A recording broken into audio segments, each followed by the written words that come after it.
Welcome to European Clean Air Forum. It's the fourth edition. We are in Rotterdam. My name is Gülçin Karadeniz from the European Environment Agency, and I am here with my two colleagues, Ian and Alberto. Hello. This morning we published an assessment that looks at air pollution and its health impacts. So what is the situation, Ian, about air pollution in Europe? Yes, well, the good news is that if we look at how we've progressed since 2005, we see that the number of deaths that are actually related to air pollution has reduced by 41% over that time. The bad news is, I suppose, that we're still at 253,000 deaths in 2021. So we've made good progress, but still a long way to go.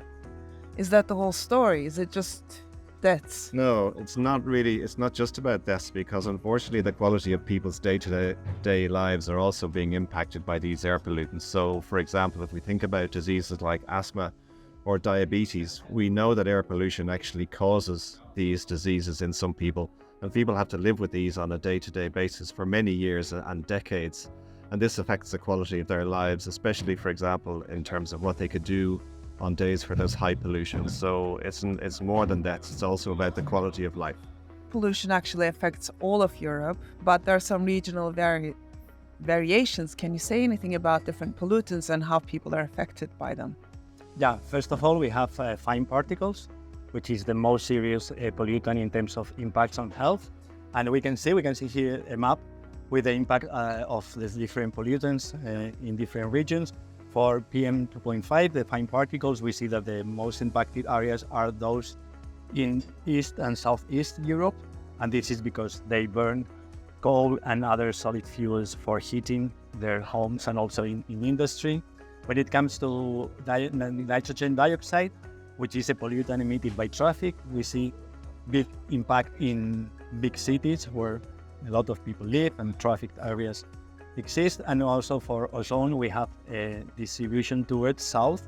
So ozone is a pollutant that is formed in presence of sunlight. So the countries with the highest concentrations are those around the Mediterranean, the countries that have higher temperatures.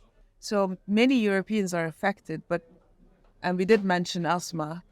What kind of diseases does air pollution cause? Well, air pollutants come in our body through breathing. So first we have an affection of the respiratory system. You mentioned asthma, we have also lung cancer or chronic obstructive pulmonary disease. But for instance, when we inhale particles that are very small, they can come into the blood and they can impact other organs.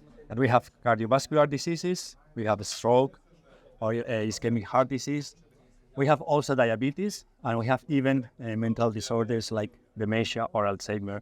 And this is all quite new, coming from epidemiological studies. What about heat waves and air pollution episodes? Well, this is one of the things why climate change and air pollution are linked, the impact. And not only because independently heat waves can impact our health, air pollution can impact our health, but when they're combined together, the impact multiplies, and it's not just the addition of the two impacts, but it can be more serious. And this is especially important in cities when we have the heat island effect, because of the asphalt, the temperatures are higher than the near environments, than the rural environments, and also because in cities we have some of the economic activities that produce pollution, like transport, industry, energy production, heating of buildings. So we did say that air pollution affects us all. Do we breathe the same air? Are we impacted in the same way? Well, in some situations we breathe the same air, but in relation to that, the important aspect is that not everybody is impacted in the same way. So we have vulnerable groups, for example, children or elderly people, who, even though they may be exposed to the same level of air pollution as you or me, are actually more impacted by it. For younger people, because they're growing, they're also closer to the ground, for example, they breathe at a higher rate.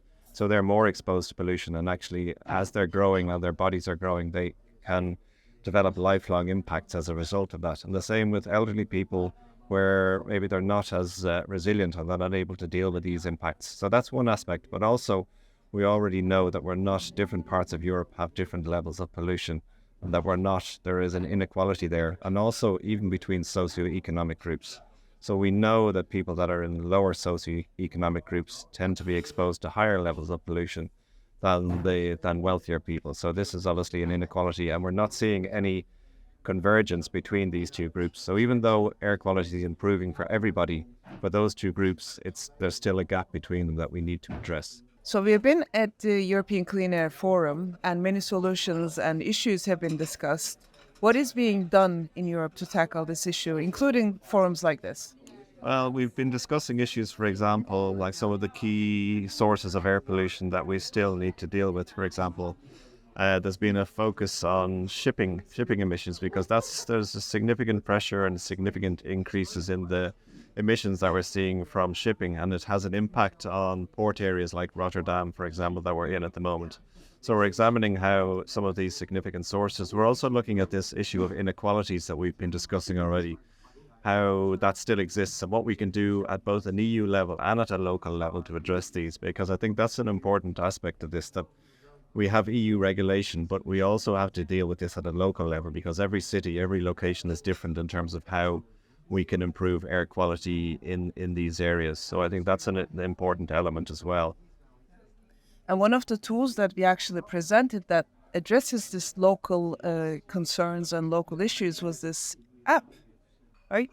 Can you say a few words about the app that we presented, what it can actually tell and how it can help citizens? Yeah, one of the solutions comes also from changes in behavior of citizens. So people need to be aware of the problem, need to be informed. And one way of being informed is consulting our app, which shows the situation related to air quality in real time. The app has been in place for the last 2 years.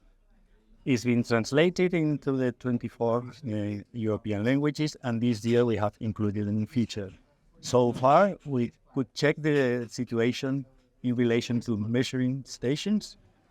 That meant that there could be gaps in between the stations, but now we have included a modems layer where you have information for all Europe. So let's say there are no gaps in the information, and you can check where you are, where you work. If you are planning to travel somewhere, you can check the situation in these places. And you have also some health messages recommending you to stop maybe certain outdoors activities depending on the situation.